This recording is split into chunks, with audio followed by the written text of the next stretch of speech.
प्रहार किया तुमने धूम्रलोचन। और अगले प्रहार से अंत भी करो इसका। जो मुझसे उत्पन्न होते हैं उनके रक्त से भी मेरे ही प्रतिरूप उत्पन्न होते हैं।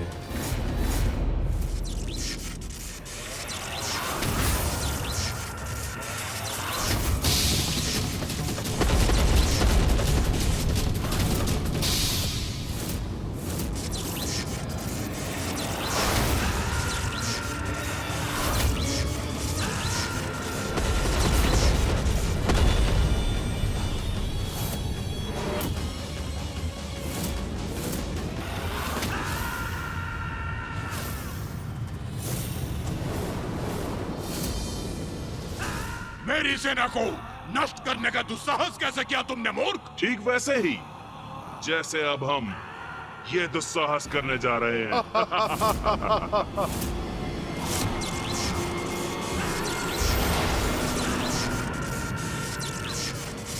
क्या? अब क्या करने वाले हैं ये दोनों?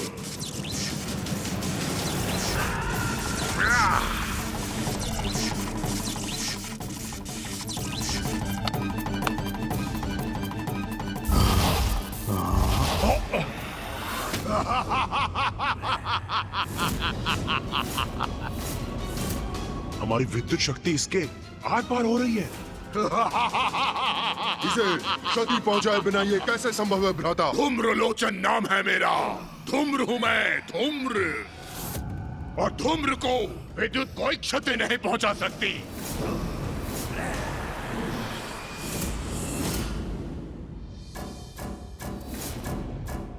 अब अत्यंत शक्तिशाली हैं आप। हाँ, हमसे बहुत बड़ी भूल हो गई जो हम आपको पहचान नहीं पाए। हमें आपकी अधीनता स्वीकार है। आप हमारे सामने आइए स्वामी। हाँ, आइए स्वामी, कहाँ हैं आप? हाँ, आइए ना, प्रकट होइए, समक्ष आइए।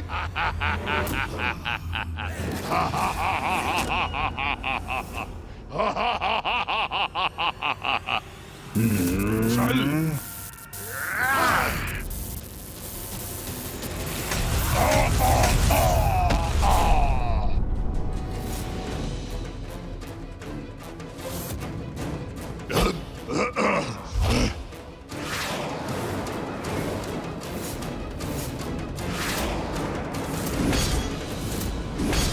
भैया, ये नवीन असुर तो उस धूम्रलोचन असुर से भी कहीं अधिक शक्तिशाली प्रतीत होते हैं।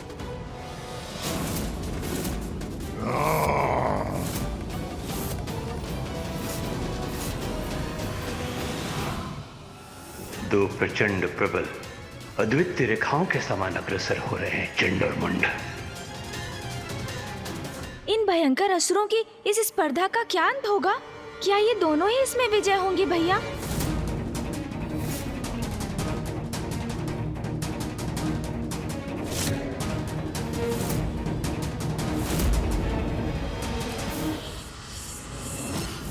धूम्रलोचन हूं मैं, धूम्र।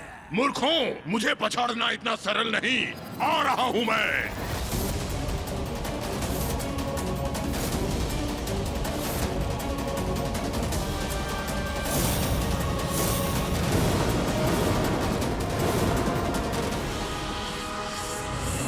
भैया, ये दोनों चंड और मुंड तो विद्युत की गति से आगे बढ़ रहे हैं। और ये धूम्रलोचन धूम्र के वेग से। हाँ भैया।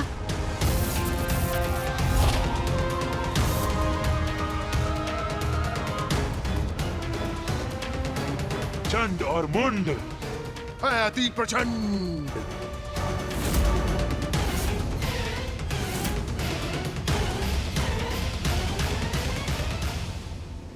विजय इनमें से किसी की भी हो, आज असुरों को समर्थ और कुशल महानायक अवश्य प्राप्त होगा।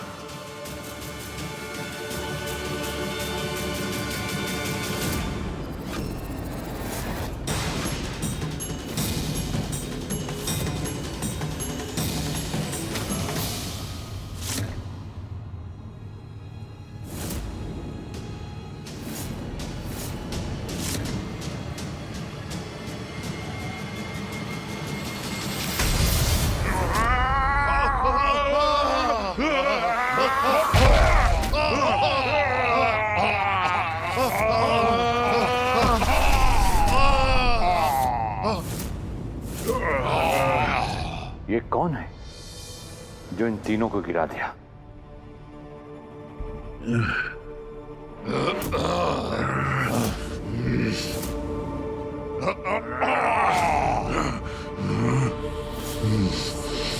किसने किया यह दुस्साहस?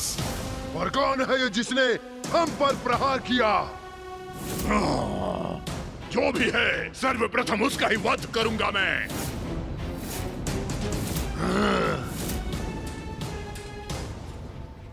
भैया, इन तीनों बलशाली असुरों को धूल दूसरित करने वाला अवश्य कोई विशालकाय और शक्तिशाली असुर होगा। आपको दिखाई दे रहा है वो?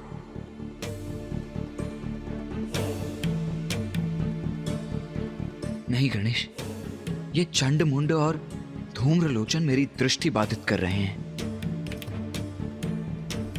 मुझे कुछ भी स्पष्ट दिखाई नहीं दे रहा है।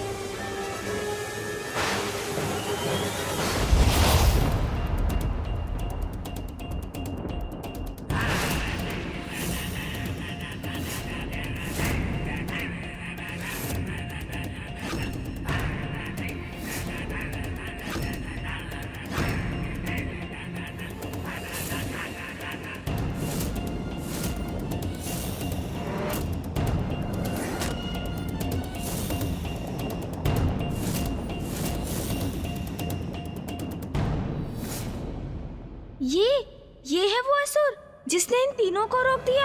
हाँ गणेश, इसका तन सुगठित अवश्य है, किंतु यह असुर इतना सबल समर्थ योद्धा प्रतीत नहीं होता कि इन तीनों असुरों को रोकने में सक्षम हो सके।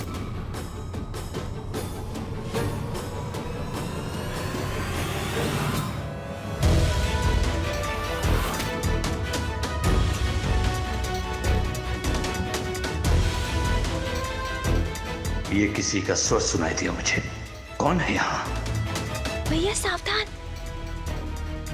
भ्रम नहीं था मेरा, अवश्य किसी का स्वर श्रवण किया था मैंने।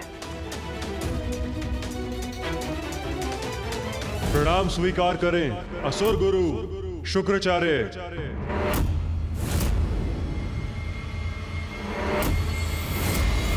भैया, इतने ऊंचे स्वर में बोलेंगे तो पकड़े जाएंगे हम।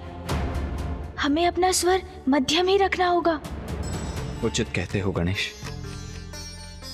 ये तुच्छ असुर हमारा सामना नहीं कर सकता।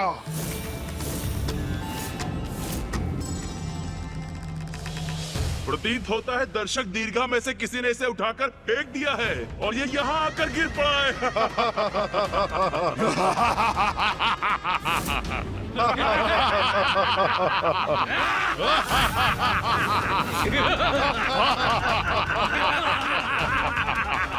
कदाचित यही सत्य है, किसी ने फेंक दिया इसे।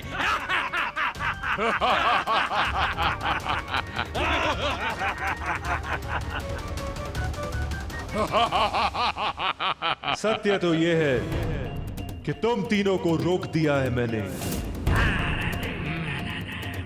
और सत्य यह भी है कि इस समय उस मुकुट तक बढ़ने के स्थान पर मेरे समक्ष खड़े रहने पर विवश हो तुम। और उससे बड़ा सत्य तो प्रस्तुत होगा जब तुम तीनों को पराजित करूंगा मैं। भैया, मुझे तो प्रतीत होता है कदाचित इनके मार्ग की बाधा बनकर बहुत बड़ी भूल कर रहा है यह असुर। यदि ये इनके मार्ग से नहीं हटा तो चंडमुंड और धूम्रलोचन इसका भीषण अंत कर देंगे। गणेश, जो योद्धा युद्ध भूमि में उतरने का साहस रखता हो उसकी शक्ति को कभी कम नहीं आंकना चाहिए। यहां तो केवल दो ही संभावनाएं हो सकती हैं, या तो ये आत्मघात करने आया है या अवश्य किसी गुप्त शक्ति का स्वामी है। गुप्त शक्ति? ऐसी कौन सी गुप्त शक्ति हो सकती है इसके पास जिससे ये इन असुरों का सामना कर सकेगा? ए मूर्ख, बुद्धि भ्रष्ट हो गई है तेरी। याद भी है कैसी शक्तियां हैं हमारे पास? किस शक्ति के बल पर हमसे टकराने चले आए हो? नहीं नहीं नहीं, शक्ति युक्ति कुछ नहीं है इसके पास। ये तो मुझे कोई मूर्ख उद्दंड प्रतीत होता है। हाँ हाँ, शब्दों से नहीं मानेगा ये। इसे तो प्रताड़ित करना ही होगा हमें।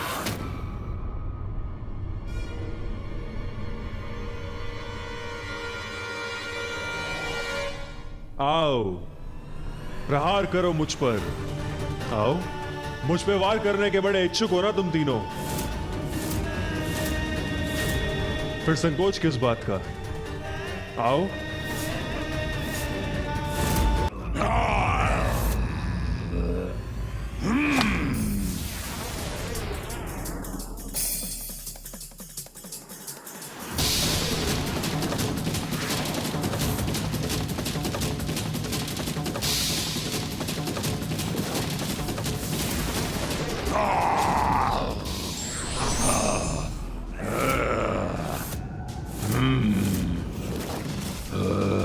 चलो, इस तुच्छ असुर को पराजित करके संतुष्ट हो जाओ तुम।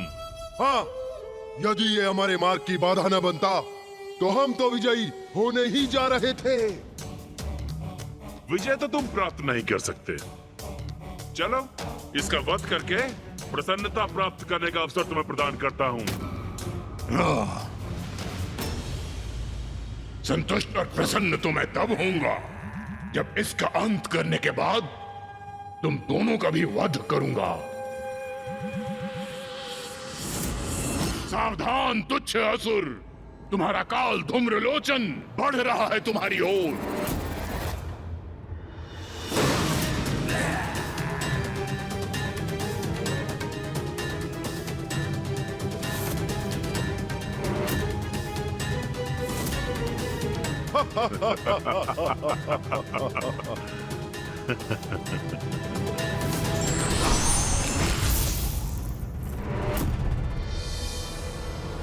ये विचित्र असुर तो हमारे परिहास के ही योग्य है। हाँ भ्राता मुंड, इससे विशाल तो इसकी ढाल है।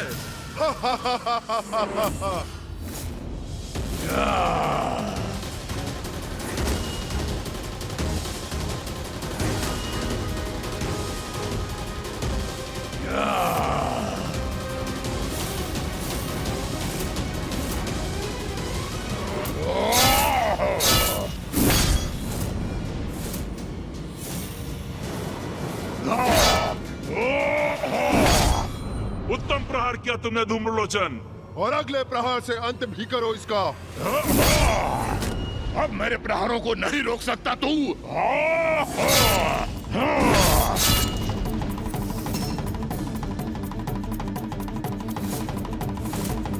कब तक बचोगे मुझसे तुच्छ असुर? मैं निरंतर वार करता रहूंगा तुम पर। धूम्रलोचन तो निरंतर प्रहार कर रहा है और ये असुर तो अपना ही बचाव कर रहा है। ऐसे कब तक टिक सकेगा ये धूम्रलोचन के समक्ष?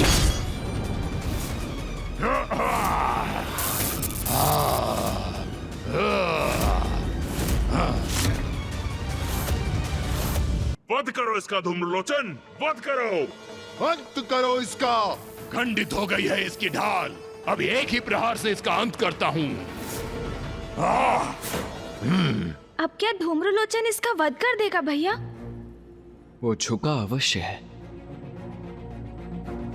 किंतु युद्ध का अंत तो तभी संभव है जब जय या पराजय निश्चित हो। क्या हुआ? मेरे परशु के आघात से साहस टूट गया तुम्हारा? मेरा सामना करने का उत्साह तुम्हारा शिथिल पड़ गया क्या? न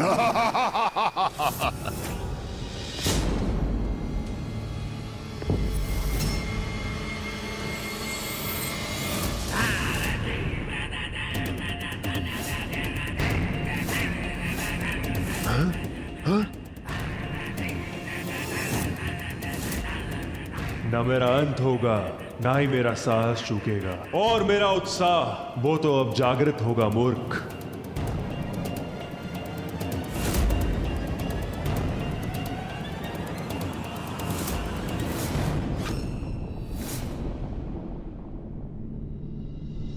ये मुस्कुरा क्यों रहा है? हाँ, ये तो मेरी भी समझ से परे है। ये क्या? मैंने इसे आहत किया, किंतु इसके मुख पर यह स्मित हास्य है और इसके नेत्रों में यह विचित्र उन्माद लिए कितना भयंकर भाव है। गणेश, मुझे ऐसा आभास हो रहा है कि अवश्य यहां कुछ बड़ा घटित होने वाला है। अभी इस युद्ध का अंत नहीं, आरंभ मात्र हुआ है।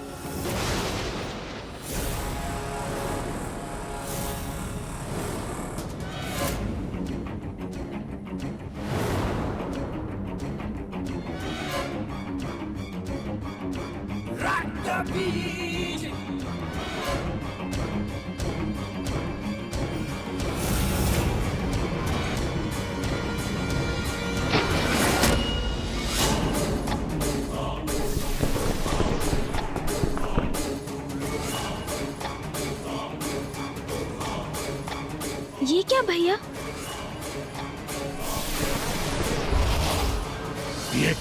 ये क्या? इसके रक्त की बूंद से ये कौन उत्पन्न हो रहा है? कौन है ये असुर?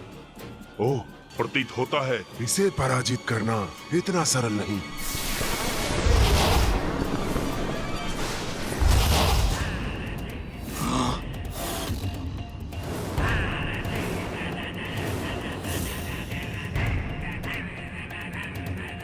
रक्त बीज, मेरा नाम है रक्त बीज। अरे देखा क्या? इसकी रक्त की बूंद से इसका प्रतिरूप प्रकट हो रहा है। अब तो ये 1 से 2 हो गया। अद्भुत है असुर, अद्भुत है इसकी क्षमता। जो इस पर वार करेगा, इसका रक्त बहेगा, वो इसके समान अन्य असुरों को अपने समक्ष पाएगा। जैसा नाम वैसा परिणाम। सत्य तो ये है, जो मुझसे उत्पन्न होते हैं उनके रक्त से भी मेरे ही प्रतिरूप उत्पन्न होते हैं। अर्थात एक घाव से ये एक से अनेक बन जाता है। भ्राता मुंड, इसे एक को ही पराजित करना कठिन था। तो इसके समान अनेकों का सामना कोई कैसे करेगा? अब कहो, कितने प्रतिरूपों को रोकोगे तुम? जितना रोकोगे उतना ही बढ़ूंगा मैं।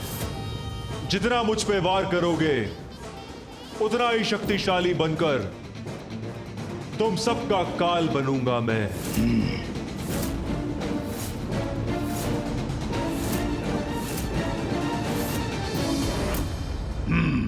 इसका अंत करने का कोई अन्य उपाय सोचना होगा मुझे।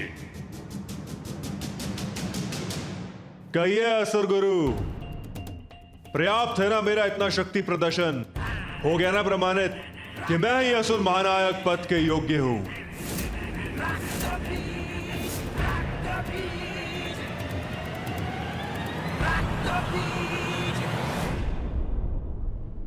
इसका अर्थ तो ये है कि ये युद्ध अभी थमा नहीं है भैया। आपका मौन क्या संकेत कर रहा है? समझ रहा हूं मैं। आप यही चाहते हैं ना कि मैं ऊपर आकर अपने मुकुट को धारण कर अपने सिंहासन पर स्थित हूं। उचित है, आपकी इच्छा का सम्मान अवश्य करूंगा मैं। ऊपर आऊंगा मैं।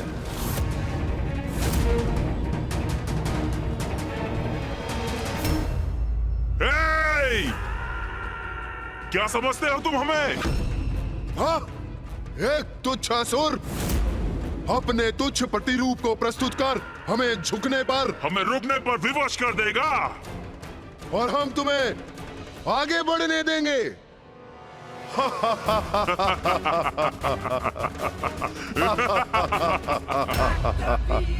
उचित कहा तुमने। तुम सबसे मुझे यही अपेक्षा थी। अपनी भलाई चाहते हो तो शांति पूर्वक मुझे आगे जाने दो।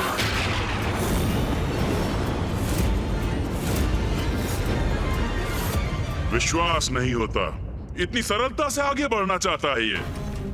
उस सिंहासन तक पहुंचना चाहता है।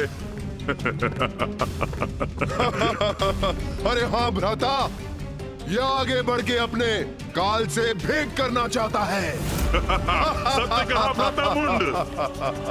बस अब इससे आगे तुम्हें और नहीं बढ़ने देंगे।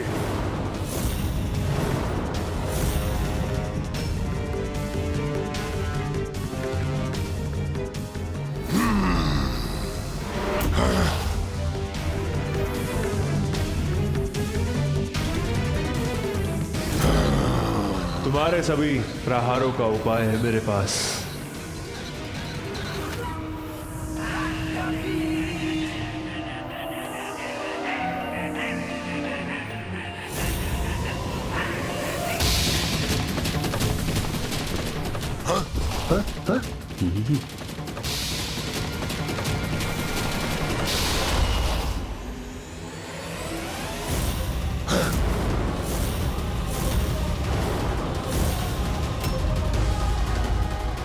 ये असुर तो बहुत ही विचित्र और शक्तिशाली है। यदि ये इस स्पर्धा में विजयी हो गया तो सृष्टि के लिए बहुत बड़ा संकट उत्पन्न हो जाएगा। नेता का चुनाव केवल शक्ति प्रदर्शन के बल पर नहीं होना चाहिए, अपितु जो हर प्रकार की योग्यता रखता हो वही नेता बनने का अधिकारी है। भैया, हमने देखा कि मुकुट प्राप्त कर महानायक बनने के लिए ये तीनों असुर चंड, मुंड और धूम्रलोचन ही सबसे सक्षम थे, किंतु अब ऐसा प्रतीत हो रहा है कि इन सब में वो रक्त बीज ही सबसे सक्षम असुर है।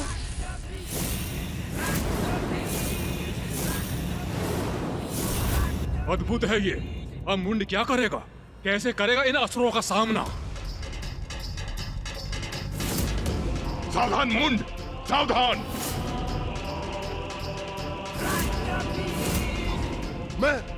मैं तुम सबको अपनी विद्युत ऊर्जा से भस्म कर दूंगा।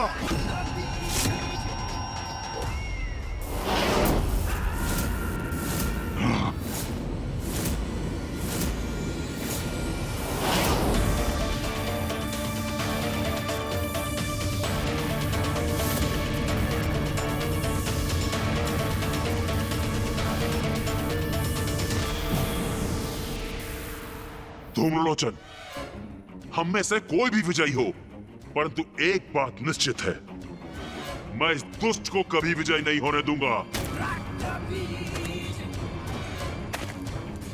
उचित कहते हो चंड, ये हमारा महानायक कदापि नहीं बन सकता।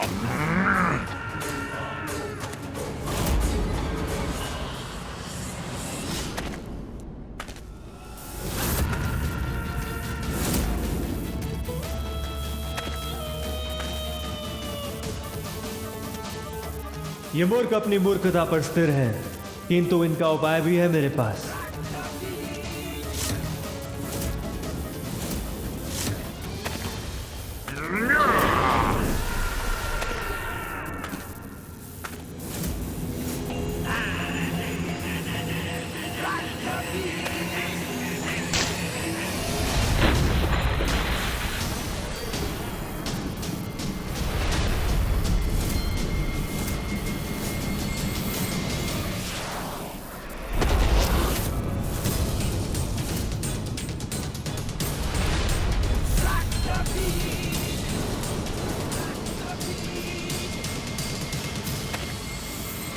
दुष्ट रक्त बीज, मैं तुम्हें रोक कर ही रहूंगा, आगे नहीं बढ़ने दूंगा।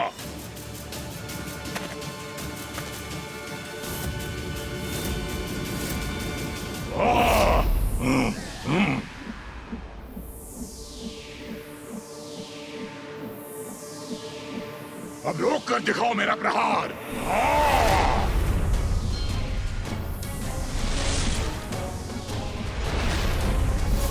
अंत करूंगा, तुम सभी का अंत करूंगा। कितनी भी संख्या में मेरे सामने प्रस्तुत हो जाओ, तुम सबको मार दूंगा। मेरा सामना नहीं कर सकोगे।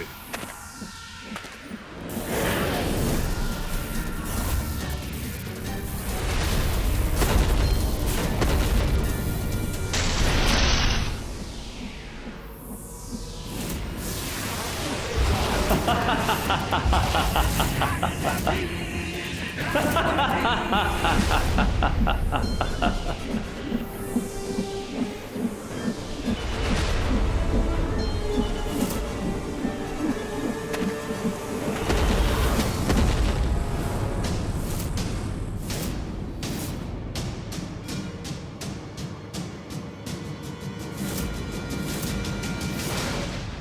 रक्तबीज असुरों की संख्या बहुत बढ़ गई है। अब कदाचित चंड मुंड और धूम्रलोचन को पराजय स्वीकार कर लेनी चाहिए। भैया, इस असुर ने तो अपने कथन के अनुसार अपने ही रक्त से एक संपूर्ण सेना का निर्माण कर दिया।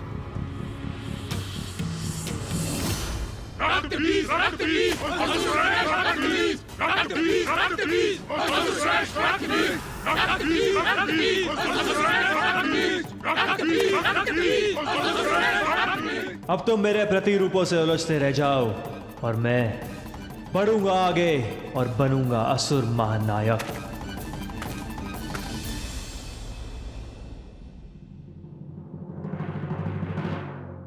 भैया, मेरे विचार से तो ये रक्तबीज ही असुर महानायक पद पर स्थित होगा।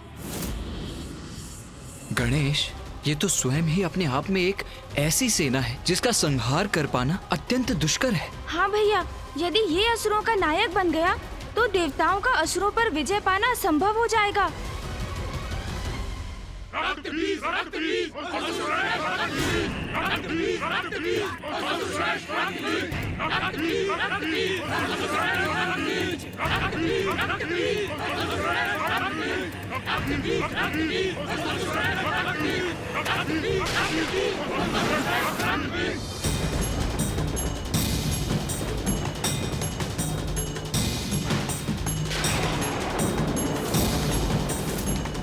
अब ये क्या हुआ?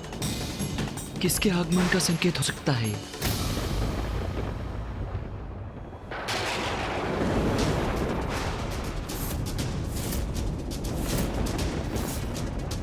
अभी और भी असुर शेष हैं, जो इन चारों को चुनौती देने का सामर्थ्य रखते हैं।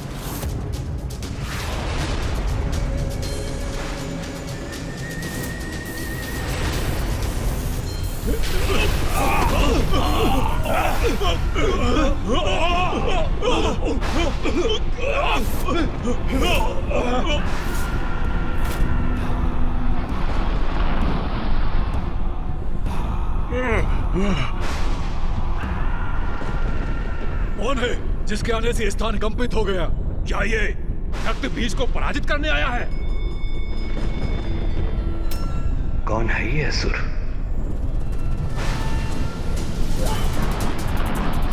कौन है ये? स्पष्ट दिखाई नहीं दे रहा है भ्राता। अरे जो भी है, सर्वप्रथम मेरी दृष्टि में तो आए।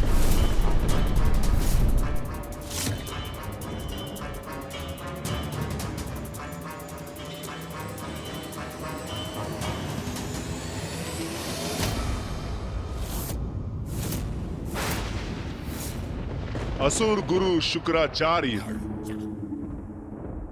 प्रणाम।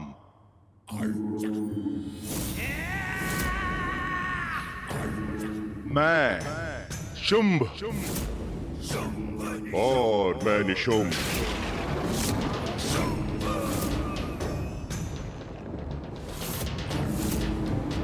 शुंभ निशुंभ? विचित्र है ये। एक तन और दो शीश और दो असुर। अद्भुत है ये, विलक्षण है। हाँ हाँ, अति शक्तिशाली भी होंगे। ये कैसे विचित्र और भयंकर असुर हो तुम।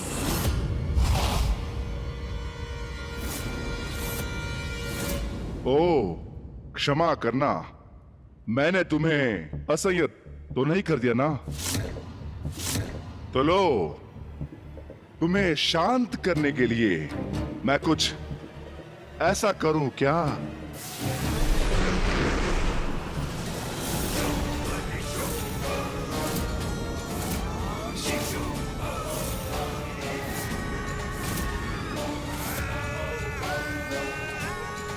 अभी तो ये एक थे, अभी दो हो गए। हाँ हाँ हाँ हाँ।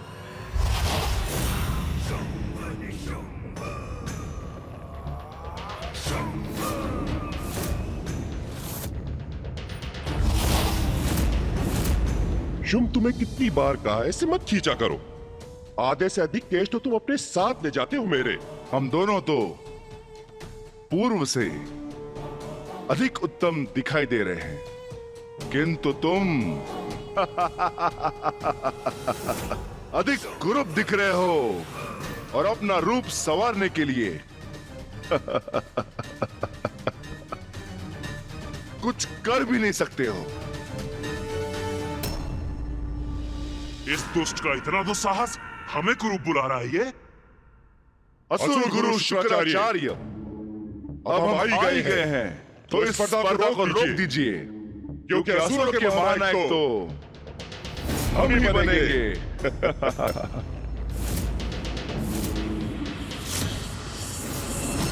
परिहास कर रहे हो? हमारे महानायक बनोगे तुम दोनों?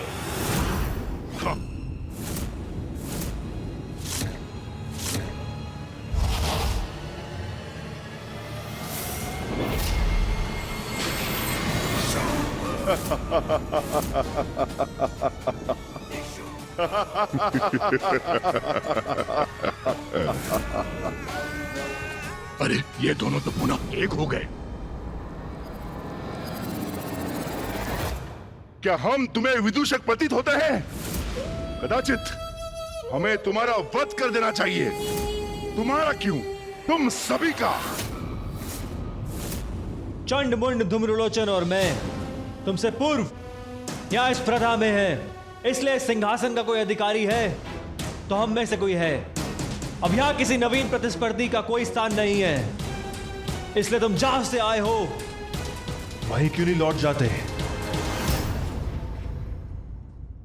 नवीन प्रतिस्पर्धियों का स्थान सदैव रहता है, विशेष रूप से यदि वो शुंभ निशुंभ हो। बस बहुत हुआ यह नरगल प्रलाप।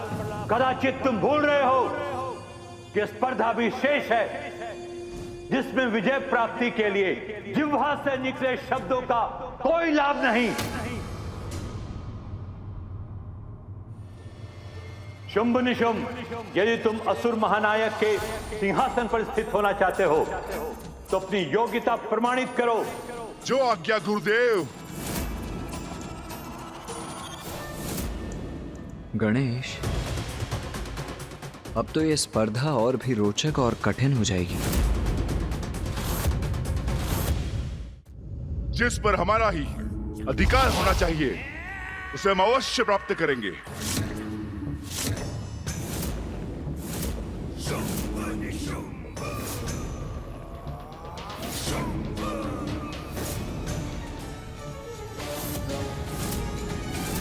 तुम्हारे आने के पूर्व मैं सिंहासन के पद पर सर्वप्रथम था,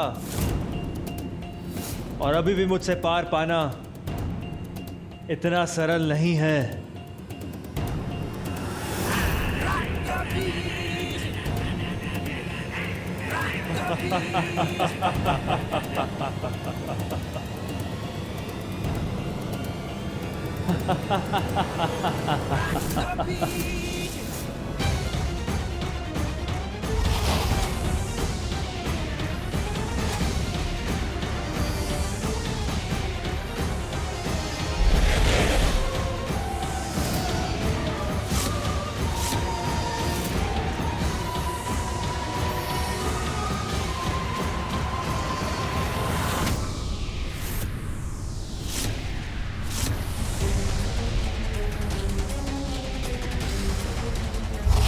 अरे, ये तो मेरे प्रतिरूपों को शीतल कर रहे हैं।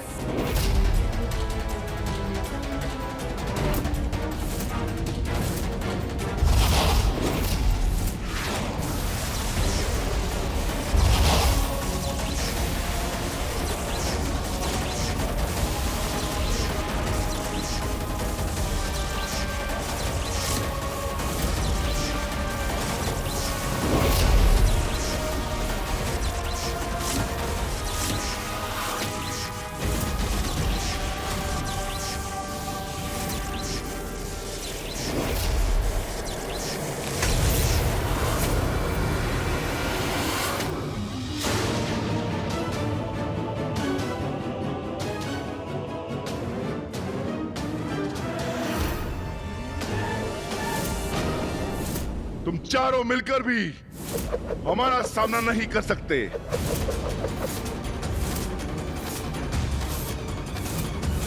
इच्छा है तो प्रयास करके देख लो।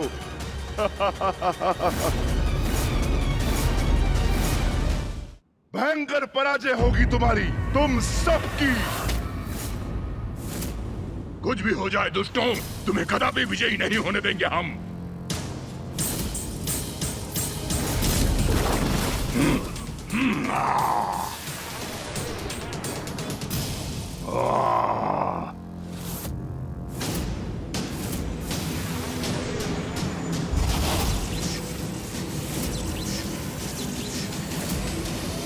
अब तो ये युद्ध और भीषण रूप ले रहा है भैया।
बड़ा ही अनूठा युद्ध है ये।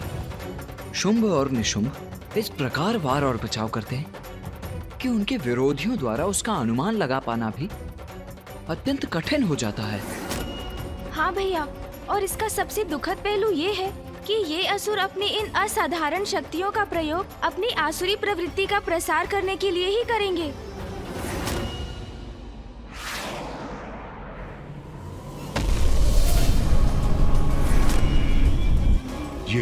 ये निशुंभ कहाँ अदृश्य हो गया?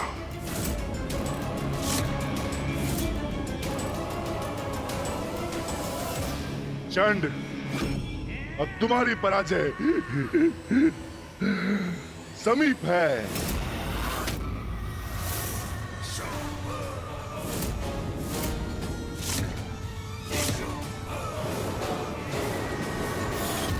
शीघ्र ही हम विजयी होंगे। भ्राता निशुंभ, धूम्रलोचन, तुम हमारा सामना नहीं कर पाओगे, नहीं कर पाओगे।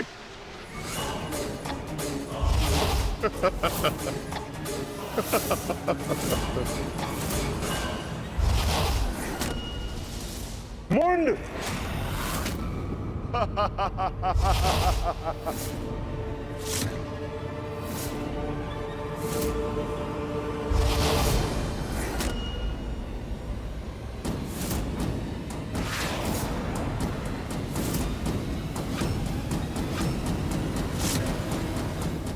अद्वितीय युद्ध कौशल है शुंभ और निशुंभ का।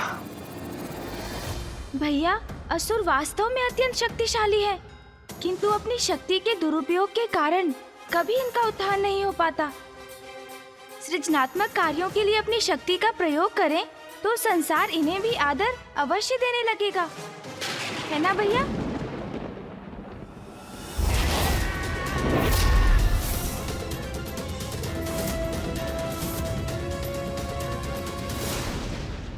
विचित्र है ये शुंभ निशुंभ, अद्भुत है ये दोनों। ये दो विरोधी योद्धा तो ज्ञात ही नहीं कर पाते।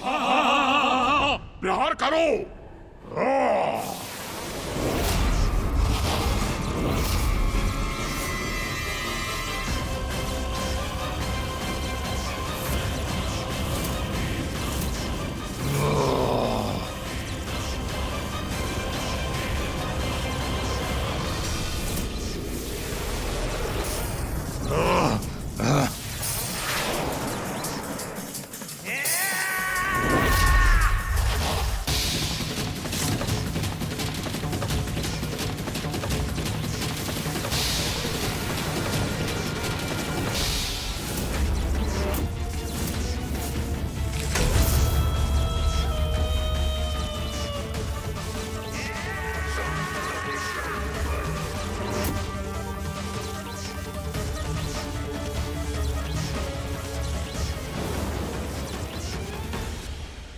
ये क्या? ये निशुंभ? ये बिना हाथों के कैसे युद्ध करेगा भैया? स्पर्धा में विजयी होने के लिए हाथों की क्या आवश्यकता है गणेश? वो देखो, शुंभ सभी के आक्रमणों को रोकेगा, जिसके लिए अब उसके पास 4-4 हाथ है। और इस अंतराल में इसका लाभ उठाकर निशुंभ सीढ़ियां चढ़ेगा और सिंहासन पर अपना अधिकार स्थापित करेगा। किसी को आगे नहीं बढ़ने दूंगा मैं। ऐसे प्रहार करूंगा जिन्हें ये नहीं सह सकेंगे।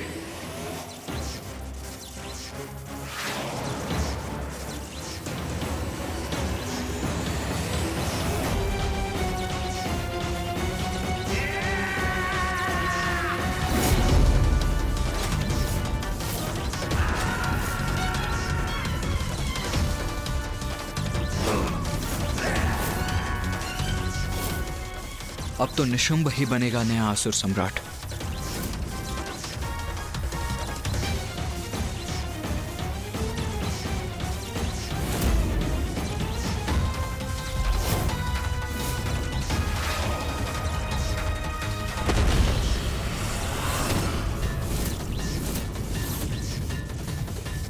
ये क्या रक्तबीज की सेना एक बार पुनः एक साथ मेरी ओर बढ़ रही है। मुझे तो प्रतीत हो रहा है भावी असुर सम्राट अभी भी अपना युद्ध लड़ रहा है और भावी असुर सम्राट इन्हीं में से कोई एक बनेगा।